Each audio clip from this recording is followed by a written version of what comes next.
Hello students, welcome to the General Science class.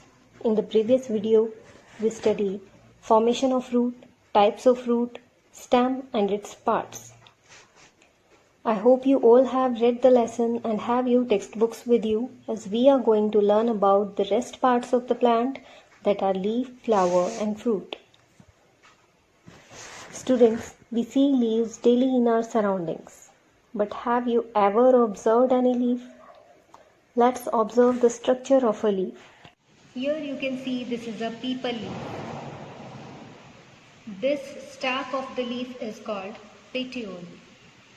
This is the midrib. These are veins of the leaf. This edge of the leaf is called leaf margin. And the tip of the leaf is leaf apex. And the part to which it is attached to the stem is called leaf base. As we have seen in the video, the edge of the leaf is called leaf margin. Leaf margin can be of various types like entire, lobed and dentate, as you can see here in the picture. Now here you can see types of leaves: simple leaf and compound leaf. Simple leaf has single undivided leaf blade and single midrib. In compound leaf, the leaf blade is divided into many small parts and it has many small leaves. Students, the arrangement of leaves is also different in different types of plants. It may be alternate, opposite, whorled, etc. In alternate type of arrangement, there is one leaf at each node, and these are at alternate sides. In opposite type of arrangement, there are two leaves on each node, and those are opposite to each other. In whorled type of arrangement, there are at least 3 leaves at each node. Now, parallel and reticulate venation. First of all, tell me, what is venation? We have seen in the video, the veins on the leaves make a design, and the design made by veins on the leaves is called venation. It is of two types, parallel and reticulate. Parallel venation occurs in monocot plants and reticulate venation occurs in dicot plants. Examples of parallel venation are banana, bamboo, wheat, grasses and maize, etc. And the examples of reticulate venations are mango, hibiscus and peepal leaf. Now what can you see here? Yes, peepal leaf and maize leaves. In peepal leaves there is reticulate venation and maize leaves have parallel venation. Now let's see the design of parallel and reticulate venation. This is a peepal leaf. You can see here the design made by the veins is net-like. The veins are forming a network. This type of venation is reticulate venation. These are bamboo leaves. You can see on the leaf, the design made by the veins is parallel. All the veins are parallel to each other. So this venation is parallel venation. We have seen in the video that the veins in the peepal leaf make a network. You can see this network by doing a small experiment. Come to page number 13 of your textbook. See the box, a little fun. Take a fallen peepal leaf and soak it in water for 15 to 20 days. Dry it and make a greeting card of the lace-like leaf you get. This will look like this, as you can see in the picture. Try this. Now here you can see the picture of a hibiscus flower. A flower has many parts. What are they? Yes, pedicel, calyx, ovary, filament, anther, style, stigma, and corolla. Let's know the function of different parts of a flower. Calyx. It consists of leaf-like parts called sepals. It protects the flower in bud condition. Corolla is the colorful part of the flower called petals. It attracts insects and birds. Androecium.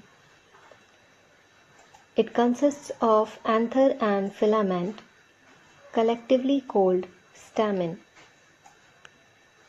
It is the male reproductive part of a flower. Gynoecium is the female reproductive part of a flower. It consists of stigma, style, and ovary, collectively known as carpels. Do you want to see the different parts of a flower? Let's see. Here you can see a hibiscus flower. The stalk of the flower is pedicel, and these leaf-like structures are calyx of the flower.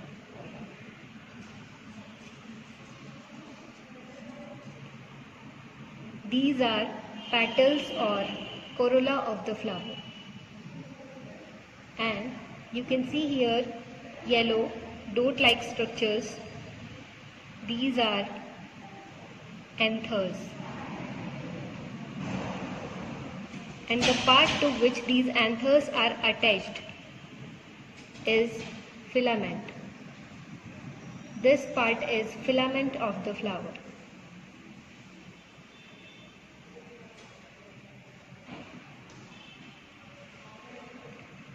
These red dot-like structures are stigma of the flower, and the part to which these stigma are attached is style of the flower.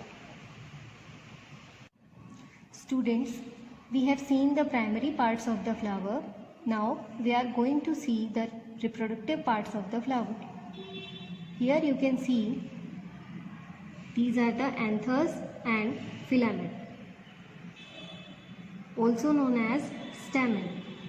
Stamen is the male reproductive part of the flower, known as androecium.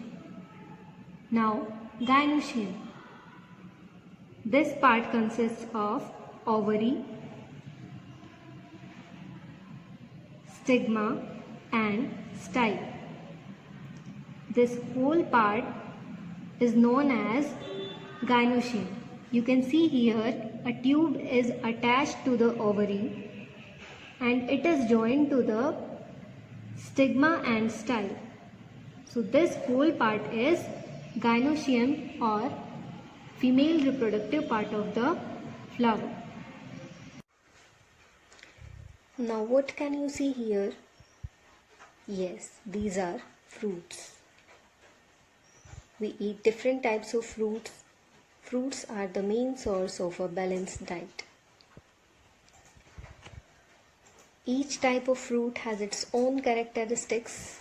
As you know, they vary in shape, color, taste, etc.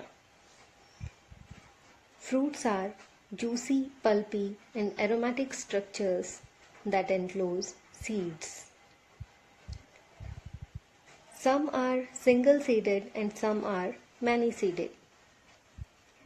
Can you tell me some examples of single-seeded fruits? Yes, mango, lychee and jamun are some examples of single-seeded fruits.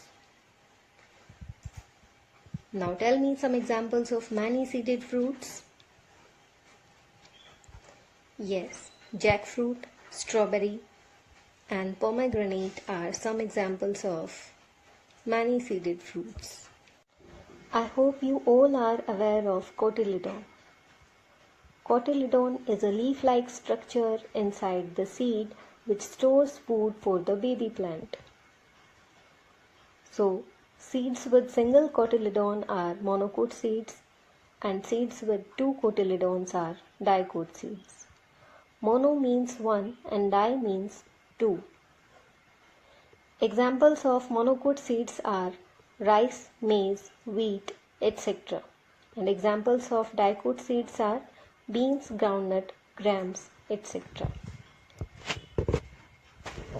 As you know, there are various types of seed. So, how do we identify which seeds are monocots and which are dicots? For this, soak the seeds in water for 3 to 4 hours and then press the seed with your fingers.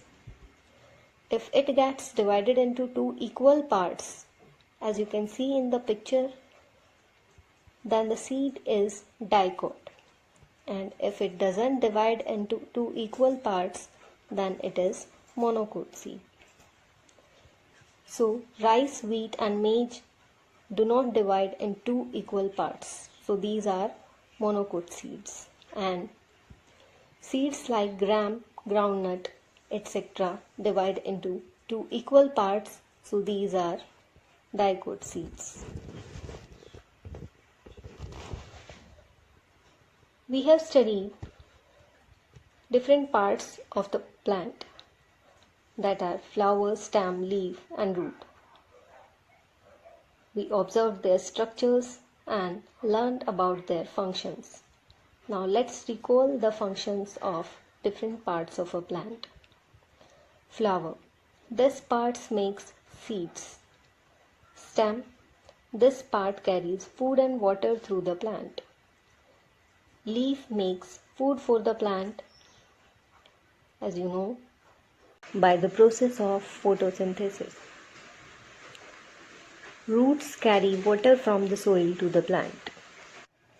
Thank you, students. We learned a lot about different parts of a plant in this lesson. Now read the lesson thoroughly, mark the important points, like the video, subscribe the channel and press the bell icon for further notifications.